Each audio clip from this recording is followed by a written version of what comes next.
시간 우리가 함께 고백하며 인사하시겠습니다. 하나님이 당신을 사랑하십니다. 이렇게 인사하시겠습니다.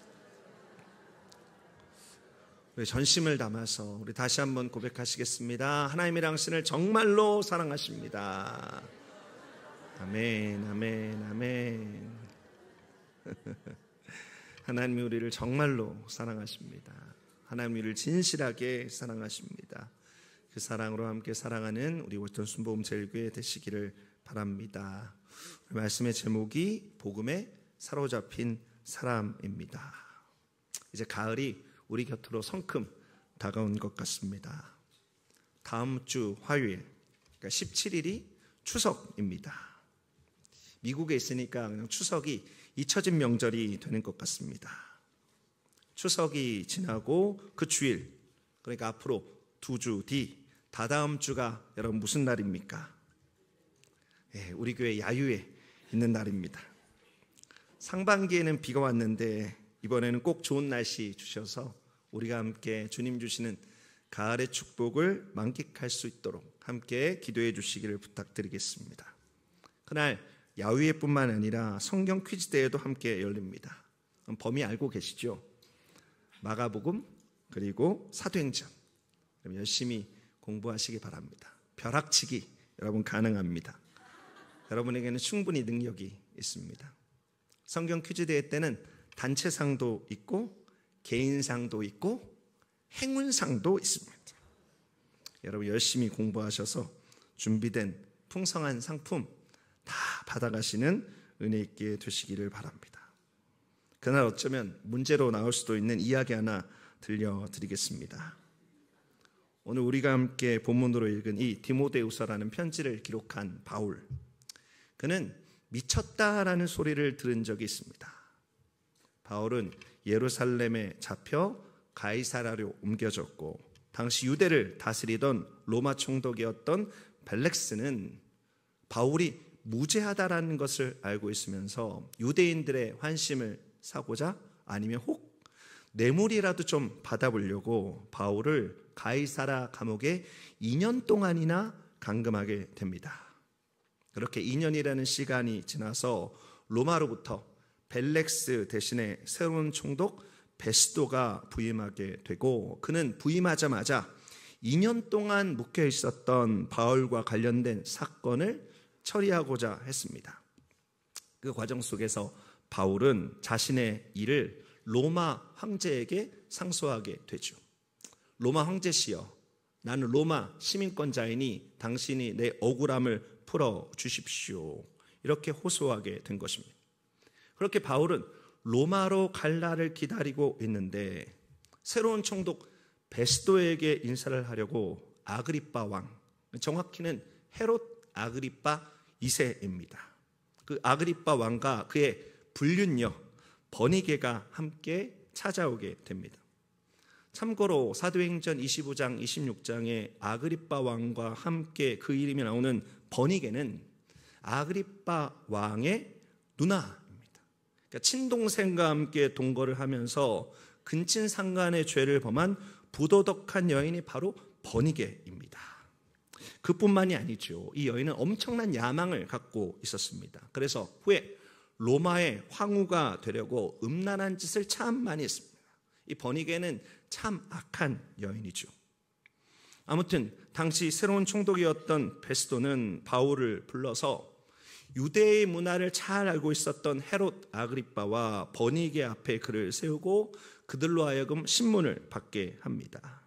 그리고 그 앞에서 바울은 지금까지 자신에게 있었던 일, 그러니까 자신이 과거에 예수 그리스도를 믿는 자들을 핍박했던 것과 다메섹 도상에서 예수님을 만난 것과 예수 그리스도로부터 받은 사명에 대해서 아주 힘있게 증거합니다.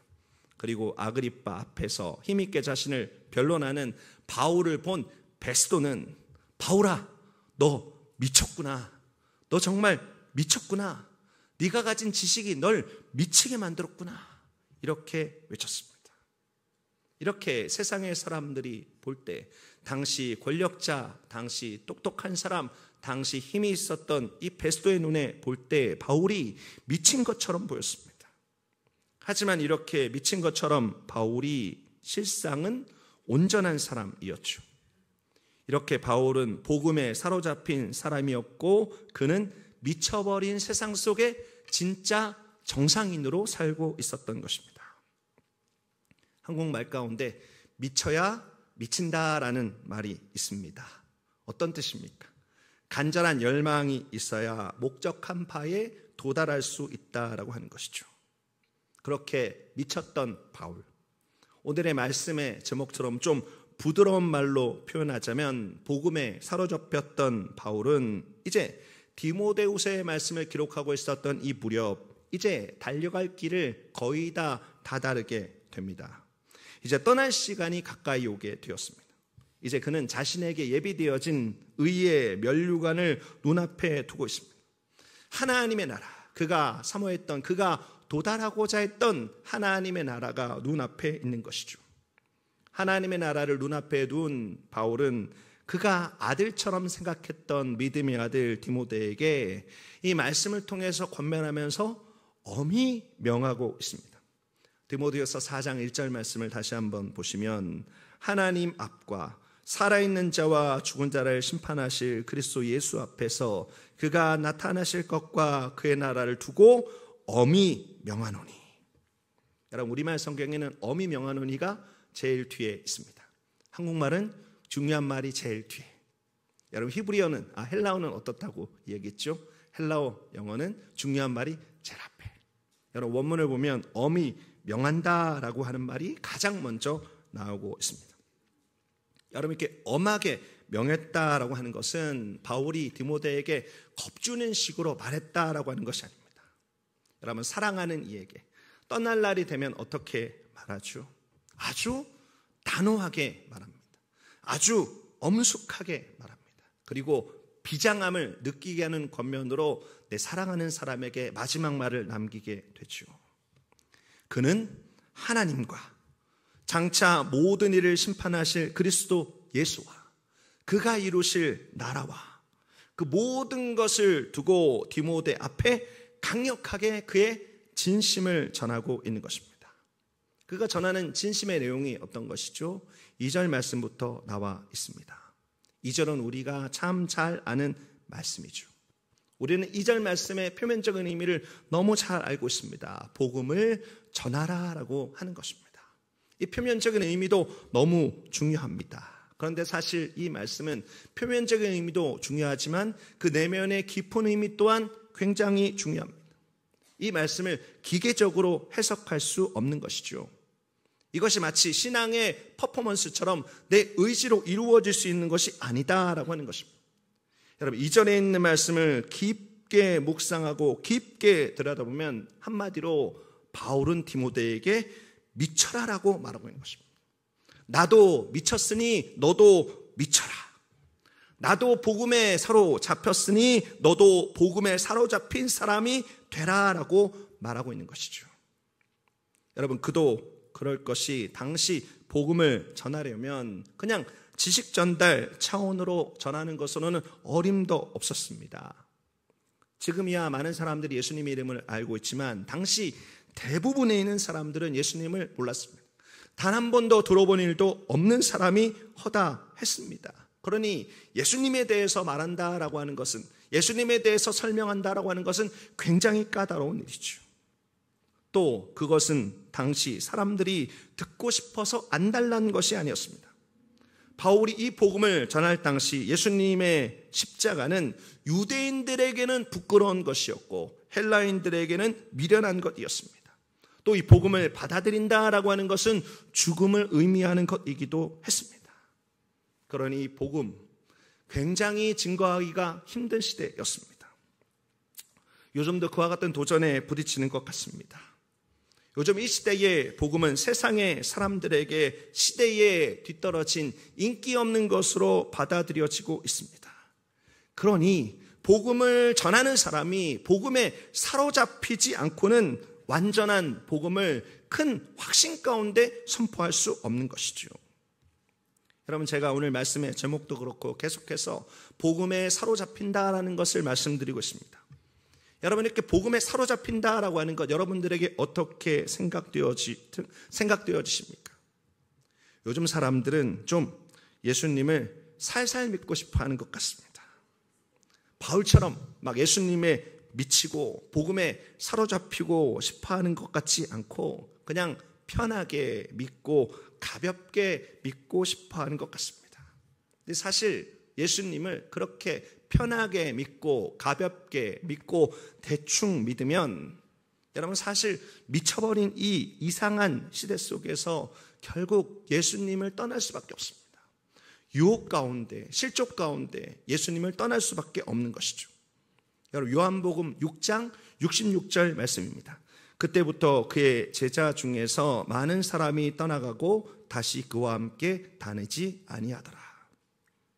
제가 종종 이 말씀을 여러분들에게 기억하기 좋으라고 666 조심해라 이렇게 비유할 때가 있습니다. 여러분 참 놀랍죠? 요한복음 6장 66절에 있는 말씀입니다. 여러분 이 말씀 전에 예수님을 따른다라고 하는 제자가 되고 싶어하는 수없이 많은 사람들이 예수님을 따라왔습니다. 예수님을 찾아왔습니다. 그들은 어떤 사람이었는가? 예수님께서 베푸신 오병이어의 기적을 맛본 사람들이었습니다. 그러니까 예수님을 따른다라고 많은 사람들이 찾아오기는 했는데 그들은 예수 그리스도라고 하는 복음에는 전혀 관심이 없었습니다. 그저 떡 5개, 물고기 2마리가 한없이 늘어나고 또 늘어나고 또 늘어나고 수없이 많은 사람들이 먹고 또 먹고 12광주리가 남는 그와 같은 기가 막힌 광경을 보면서 그 신나는 광경을 보면서 그 놀라움에 단지 매료되었던 사람이었습니다. 그저 편하게 믿고 싶어하고 가볍게 믿고 싶어하던 사람이었죠. 그런 스스로를 예수님의 제자로 자처하던 자들에게 예수님은 자신이 생명의 떡임을 선포하는 진실된 복음을 전하십니다. 그런데 이들에게는 복음에 관심이 없었죠. 또 복음이신 예수님께 사로잡혀 진실되게 믿고자 하는 열망도 없었습니다. 그러니 그들에게 예수님께서 전하신 복음이 오히려 걸림돌이 되었습니다. 예수님께서 전하신 복음에 대해서 그들은 왜 이렇게 어렵냐 이러면서 다 떠나버렸습니다. 생명의 길, 믿어서 의롭게 되는 그 은혜가 충만한 단순한 구원의 길들이 활짝 열려 있었음에도 불구하고 요한복음 6장 66절 여러분 666의 말씀처럼 다시 그와 함께 다니지 아니하는 인생의 끔찍한 비극을 그들은 맞이하게 된 것입니다. 예수님을 따른다라고 했지만 오히려 복음이 걸림돌이 되어서 예수님을 영원히 떠나게 된 가장 비극적인 성경 구절이 바로 요한복음 6장 66절에 기록되어져 있는 것이죠. 사랑하는 성도 여러분, 우리는 그렇게 되지 않기를 원합니다. 복음이신 예수님을 받아들일 뿐만이 아니라 그 복음에 사로잡히는 축복의 역사가 있게 되시기를 예수님의 이름으로 축원드립니다. 여러분 그렇다면 복음에 사로잡힌다라고 하는 것은 무슨 뜻입니까? 오늘 우리가 함께 그것을 나누게 될 텐데 오늘 이것이 우리들의 기도 제목 되기 원합니다. 주님, 우리도 복음에 사로잡힌 자, 그 복음에 사로잡힌 진실된 축복된 자 되게 하여 주옵소서. 이것이 저와 여러분의 기도될 줄 믿으시기 바랍니다. 디모데서 4장 2절 말씀이 이렇게 시작됩니다. 너는 말씀을 전파하라. 바울은 디모데에게 아주 엄숙한 음성으로 진지한 음성으로 장엄한 음성으로 2절에 있는 말씀을 권면하고 있습니다. 그리고 2절에 있는 말씀은 총 5가지의 중요한 동사가 나오고 있습니다. 그 첫 번째 동사가 바로 전파하라입니다. 여러분 이것은 여러 사람 앞에서 공개적으로 복음을 프로클레이밍 선포하는 것입니다. 외형적으로는 제가 지금 이 강대상에서 선포하듯이 회중 앞에서 그 모든 사람들이 들을 수 있도록 외치는 것이죠. 그런데 제가 잠시 전에 말씀드렸듯이 당시 상황과 이곳, 지금 이 상황은 완전히 다릅니다. 지금 이곳, 우리가 말씀을 나누고 있는 2024년도 9월 8일 워싱턴 순복음 제일교회 이 교회당 안에서는 제가 하나님의 말씀에서 벗어난 헛소리하지 않으면 때로 여러분의 마음에 감정적으로 좀 어려워도 여러분은 아멘할 준비가 되어져 있는 말씀을 받아들일 준비가 되어져 있는 분들이죠. 혹 여러분 가운데 제가 전하는 말이 거슬려서 폼에 칼 품고 계신 분이 계십니다. 아니면 총 품고 계신 분이 계십니다. 지금 10시 57분인데 11시 10분에 내가 빵 하리라, 아니면 칼을 슉 던지리라. 여러분 그런 분 계십니까? 여러분 없으신 줄 압니다. 여러분 그러나 바울과 디모데 그때는 황제 숭배가 강요되던 때입니다. 그리고 그리스도인들이 핍박받던 때입니다. 내가 외치는 복음을 듣고 있던 회중은 언제든지 나에게 돌을 던질 수 있는 그와 같은 가능성이 있고, 언제든지 나에게 상욕을 할 수 있는 그와 같은 가능성이 있고, 언제든지 나에게 침뱉고 모욕하고 나를 붙잡아다가 교회를 핍박하는 자에게 넘겨버릴 수 있는 상황이 그때의 상황입니다. 복음을 전한다라고 하는 것은 죽을 수도 있는 상황이죠. 아니 어떻게 보면 날 죽여주십시오라고 하는 그와 같은 담대한 선포의 자리일 수도 있습니다. 여러분 이런 상황 속에서 말씀을 전파하라, 많은 사람들에게 말씀을 외쳐라, 담대하게 선포하라라고 하는 명령의 의미는 무엇입니까? 이것은 그 사람에게 복음의 확실성을 가져라, 복음의 확실성이 너의 마음속에 없으면 이것은 불가능한 일이다라고 말하고 있는 것입니다. 너의 목숨과도 바꿀 수 있는 영원한 생명에 대한 확신을 가져라라고 하는 것이죠. 그리고 이것은 한마디로 너 예수 그리스도를 제대로 만나라라고 권면하고 있는 것입니다. 여러분 복음에 사로잡힌다라고 하는 것, 복음에 사로잡힌 사람이 된다라고 하는 것, 여러분 무슨 의미입니까? 그 첫 번째 의미는 바로 예수를 제대로 만난 사람이 된다라고 하는 의미입니다. 복음의 확실성을 가진다라고 하는 의미입니다. 언젠가 한 미국 목사님의 설교를 여러분들께 인용해 드린 일이 있습니다. 아직도 그 목사님의 이름은 알지 못합니다. 하지만 그분이 던진 메시지가 제 마음속에 여전히 남아 있습니다. 그 목사님께서 이렇게 선포하십니다. 교회에 나간다고 크리스찬 되는 것이 아닙니다. 이탈리안 음식점에 간다라고 해서 이탈리아인이 되지 않는 것과 같이, 중국 음식점에 간다라고 해서 중국인이 되지 않는 것 같이, 멕시칸 음식점에 간다고 멕시칸이 되지 않는 것 같이, 교회에 가서 그 뜰을 밟는다고 크리스찬이 되는 것 아니란 말입니다. 심지어 악마도 교회 갈 수 있습니다. 목사님은 계속해서 이렇게 선포합니다. 또 성경을 많이 읽어서 지식적으로 그것을 안다라는 것이 크리스찬이 된다라는 뜻이 아닙니다. 또 입술로 사람들이 듣기 좋은 유창한 기도를 한다라고 해서 크리스찬이 되는 것도 아닙니다. 기독교적인 행동을 하는 것이 크리스찬이 되는 것을 의미하지 않는다라는 것을 기억하십시오. 목사님은 결론적으로 이렇게 말하고 있습니다. 만약 여러분이 가장 먼저 자신이 죄인임을 깨닫고 그리스도께로 진실하게 돌아가지 않는다면, 그것에 대한 분명한 결단이 없고 내 죄를 용서하시고 나를 자녀 삼으신 예수 그리스도의 은혜로 내 삶의 방향을 다시 돌이키는 결단이 없다라면 당신은 진실한 그리스도인이라고 할 수 없는 것입니다. 저는 이 목사님의 선포에 100% 동의합니다. 여러분 성전 뜰만 밟는 것으로는 안 됩니다. 입술로 주여 주여 부르는 것만으로는 부족합니다. 내가 죄인임을 깨닫고 예수님을 간절히 찾는 가운데 구하고 찾고 두드리는 자를 외면하지 아니하시는 예수 그리스도의 은혜로 말미암아 예수님을 만나는 복된 체험이 우리들에게 있어야 하는 것이죠. 내 심령에 아버지께서 약속하신 성령이 부어지고 예수 그리스도가 어제나 오늘이나 영원토록 동일하신 예수 그리스도로 만나지고 경험되어져야 끝까지 예수 그리스도 믿는 참된 크리스찬으로 살 수 있는 것입니다. 사랑하는 성도 여러분, 저도 오늘 바울과 같은 마음으로 여러분들에게 엄숙하게 권면하기 원합니다. 여러분 이 시대에 어설프게 믿지 마십시오. 예수 믿는 흉내에 만족하지 마십시오. 예수님을 제대로 만난 사람 되시기를 예수 그리스도의 이름으로 축원드립니다. 부인할 수 없는 예수 그리스도의 흔적을 가진 사람 되시기를 예수 그리스도의 이름으로 축원드립니다. 그렇게 복음에 사로잡힌 행복한 워싱턴 순복음 제일교회의 모든 성도님들 되시기를 예수 그리스도의 이름으로 축원드립니다. 이어지는 두 번째 바울의 권면은 이것입니다. 디모데후서 4장 2절에 다음 말씀이죠. 때를 얻든지 못 얻든지 항상 힘쓰라. 전파하라가 첫 번째 동사였습니다. 두 번째 동사, 그 두 번째 권면은 항상 힘쓰라입니다. 그럼 이 항상 힘쓰라가 무슨 뜻입니까? 여러분, 영어 성경에 그 원뜻이 정확하게 번역되어져 있습니다. 영어 성경에 보면 be ready 이렇게 되어 있죠. 복음을 전하기 위해서 항상 준비가 되어 있어야 한다라고 하는 것입니다.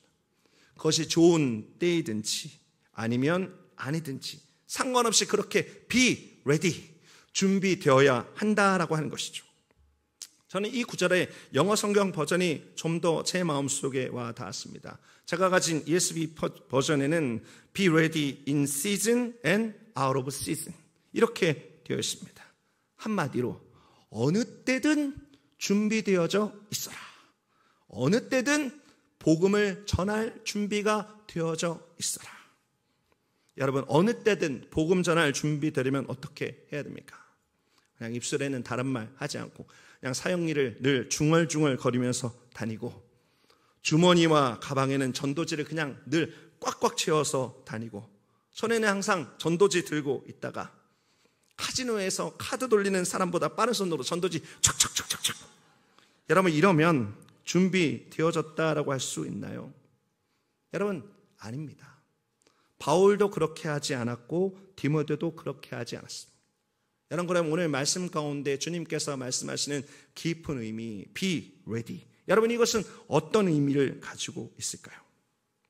예수님이 이 땅 가운데 계실 때 종교적으로 그런 척하면서 다른 사람에게 무거운 짐 지우는 바리새인의 외식을 경멸했던 것을 기억하십시오. 여러분, 바리새인의 외식, 그렇게 외형적인 행동만 하는 것, 그것은 be ready, 항상 힘쓰다가 아니다라고 주님께서 말씀하신 것입니다. 예수님께서 말씀하셨던 것은 중심의 변화에서 나오는 삶 자체였습니다. 예수님께서 말씀하셨던 것은 예수님을 만난 자가 비록 연약하여서 넘어질 때가 있지만 그것에 대해서 가슴을 치는 애통함으로 어떻게든지 예수님을 닮아가려고 하는 삶 자체, 그 신실함에 대해서 말씀하셨습니다. 점점 복음으로 삶의 모든 영역들이 차츰차츰 충만해지는 과정, 그로 인해서 나타나는 복음의 능력, 그것이 오늘 바로 디모데후서 4장 2절이 말하는 때를 얻든지 못 얻든지 항상 힘쓰라라는 명령에 합당한 사람이고, 그것이 가장 좋은 be ready의 삶인 것입니다. 그것이 바로 복음을 입술로 선포하는 것뿐만이 아니라 복음으로 살아내는 것, 그것이 바로 복음에 합당한, 복음에 사로잡힌 삶이다라고 하는 것이죠.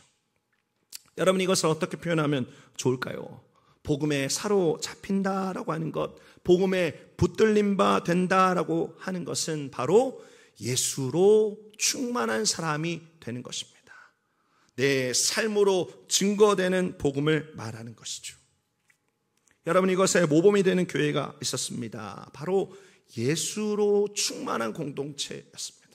너무나 자연스럽게 예수 그리스도가 넘쳐나는 공동체, 그냥 가만히 있어도 예수님이 증거되는 공동체가 있었습니다. 사도행전 11장 26절에 있는 말씀입니다. 만남에 안디옥에 데리고 와서 둘이 교회에 1년간 모여 있어 큰 무리를 가르쳤고 제자들이 안디옥에서 비로소 그리스도인이라 일컬음을 받게 되었더라. 여러분, 오늘 이 말씀 가운데 나오는 안디옥 교회는 성경에 기록된 최초의 이방 땅에 세워진 교회입니다. 그리고 이 교회에는 최초라고 하는 것에 또 영광스러운 모습이 두 가지가 더 있습니다.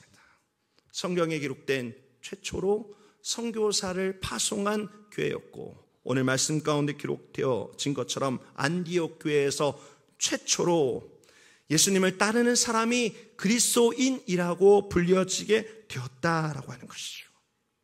여러분, 이 일이 종교의 중심지 예루살렘에서 있었던 일이 아닙니다. 예수님의 주 사역지였던 갈릴리에서 있었던 일도 아닙니다. 예수님의 고향이었던 나사렛에서 있었던 일들도 아니고 침례가 행해졌던 요단강에서 있었던 일도 아닙니다. 이방의 도시, 당시 이런 일들이 나타날 것이라고 기대하지 못했던 이방의 도시 안디옥에서 예수님을 따르던 사람들이 영광스럽게 처음으로 그리스도인이라고 불려지게 되었다라고 하는 것이죠. 여러분, 이것은 예수님을 믿는 제자들끼리 너 그리스도인, 나 그리스도인, 여러분 그렇게 부른 것이 아닙니다. 예수님을 전혀 알지 못했던 안디옥에 살던 비신자들이 그들을 그렇게 부르기 시작했습니다.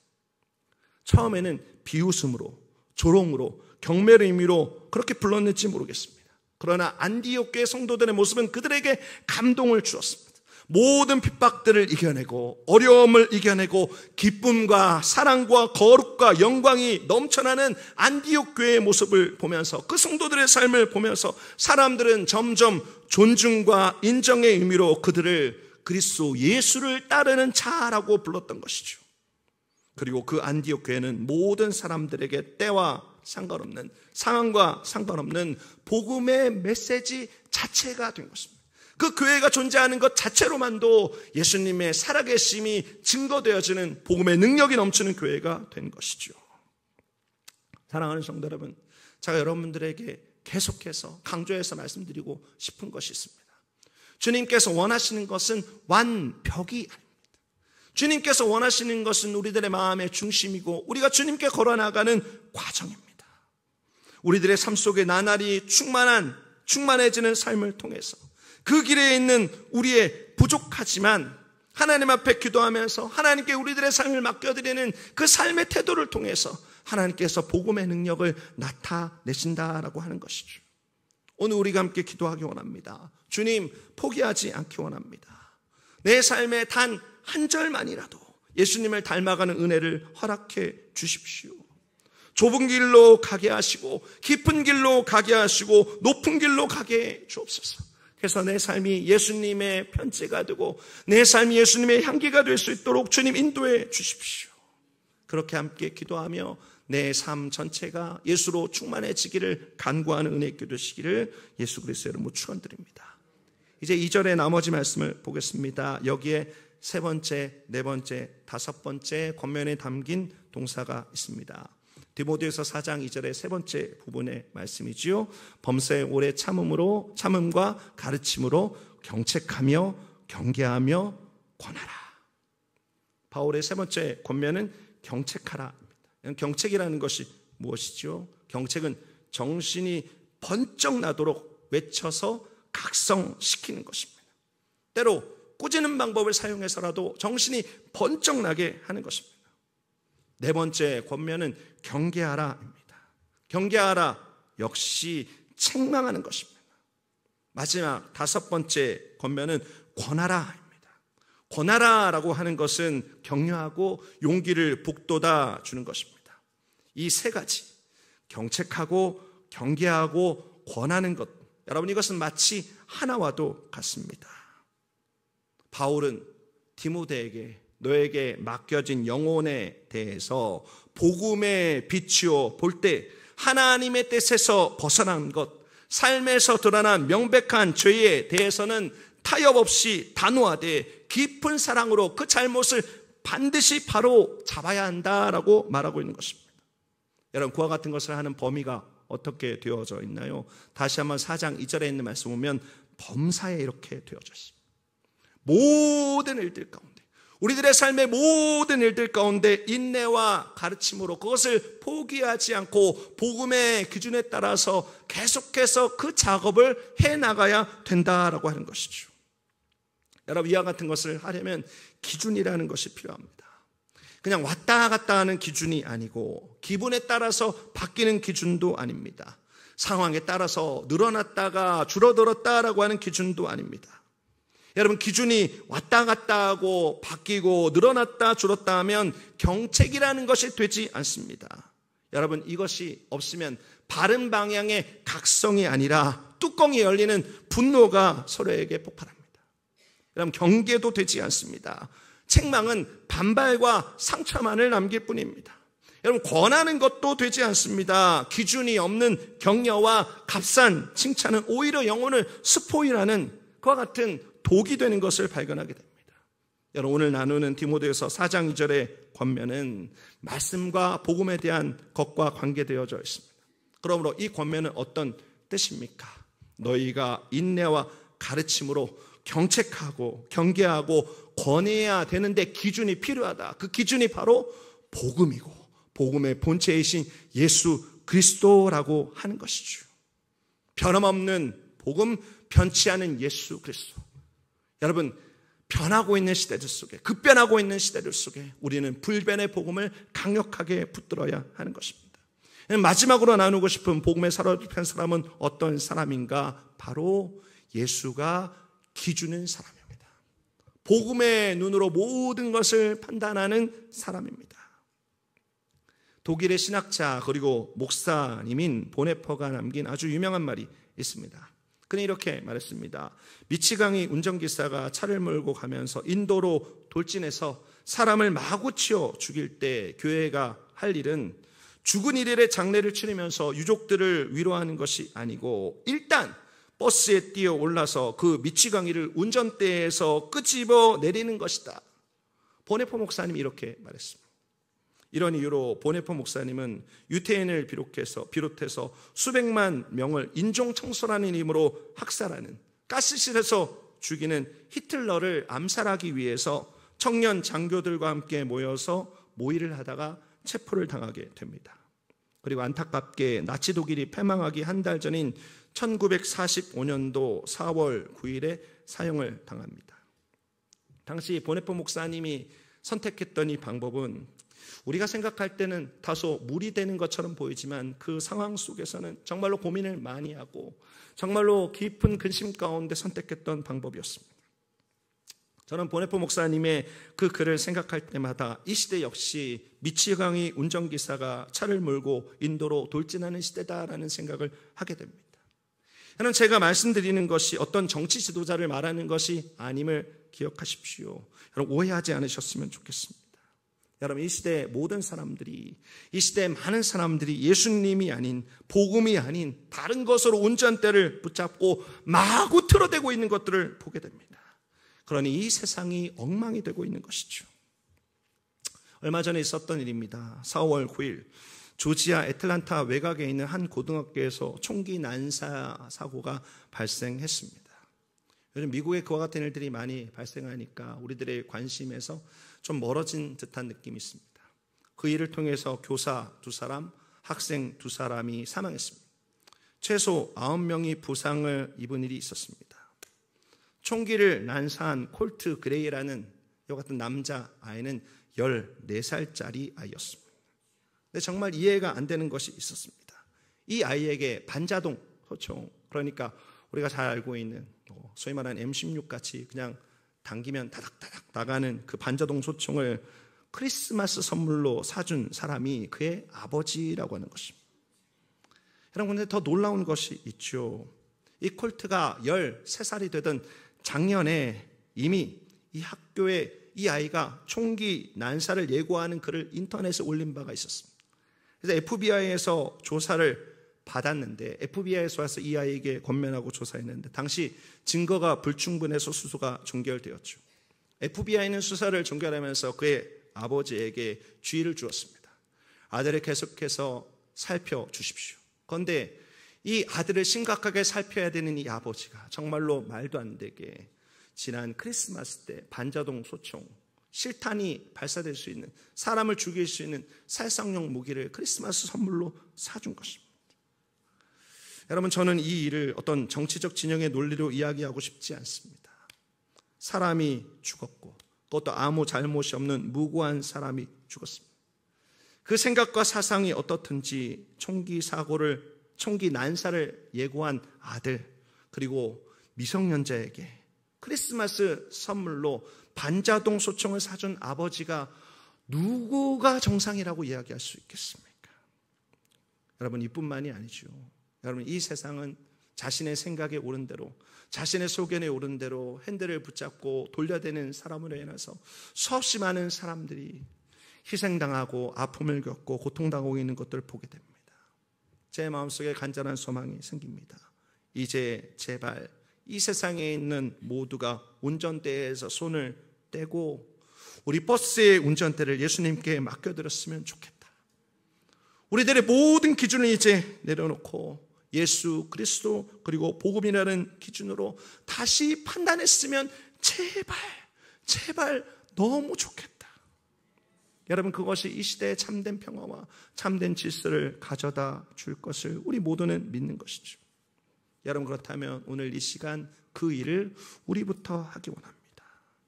복음에 사로잡힌 사람으로 살기 원하는 우리가 우리 자신을 포기하지 않고 인내하면서 깨우고 가르치고 격려하고 범사 모든 일에 예수님과 그 말씀을 기준으로 복음을 판단의 틀로 세우고 복음이 지시하는 방향과 복음이 보여주고 있는 그 길로 나아가기를 원하는 저와 여러분 되시기를 예수님의 이름으로 축원드립니다. 그렇게 복음에 사로잡힌 저와 여러분으로 인하여서 그 선한 영향력이 이 세상 가운데 흘러가게 될 것입니다. 그리고 모든 것이 하나하나 제 자리를 찾게 될 것입니다. 하나님의 뜻이 이루어지게 될 것입니다. 여러분, 그렇게 우리들의 가정을 세워나가기 원합니다. 그렇게 우리 교회를 세워나가기 원합니다. 그렇게 이 나라를 세워나가기 원합니다. 예수 그리스도로 복음으로 다시 세워나가는 우리들의 기준을 예수님께 두고 복음의 눈으로 판단함으로 이 나라가 주님께서 베풀어 주시는 반석 위에 다시금 견고히 서게 되는 은혜 있게 되시기를 예수 그리스도 이름으로 축원드립니다. 여러분, 복음에 사로잡힌 사람은 어떤 사람입니까? 여러분은 이 바울의 권면을 기억하십시오. 디모데에게 했던 엄히 명했던 유언처럼 남겼던 표면적으로는 복음을 증거하는 것이지만 이면에 있는 이 깊은 의미를 가지고 있었던 이 권면을 기억하십시오. 그리고 우리도 복음에 사로잡힌 사람 되기를 힘쓰며 사모하며 기도하십시오.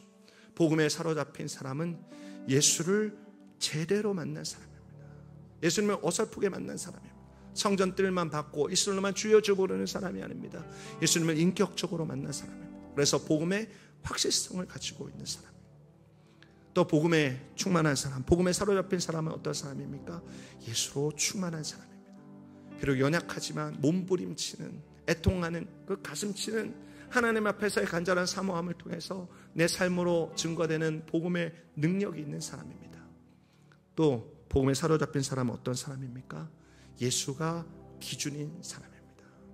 내 모든 삶의 핸들을, 이 차의 핸들을 예수님께 맡겨드리고 복음의 눈으로 판단하면서 복음이 보여주는 길, 예수님께서 여시는 길로 담대하게 달려나가는 사람이 바로 저와 여러분이 되어야 하는 것이죠. 오늘 우리가 함께 기도하기 원합니다. 주님, 우리가 복음에 사로잡힌 사람 되기 원합니다. 예수님 만나기 원하고 예수로 충만한 사람 되기 원하고 예수님이 기준인 사람 되기 원합니다. 주님, 우리들에게 그 은혜를 베풀어 주옵소서. 그렇게 기도하는 저와 여러분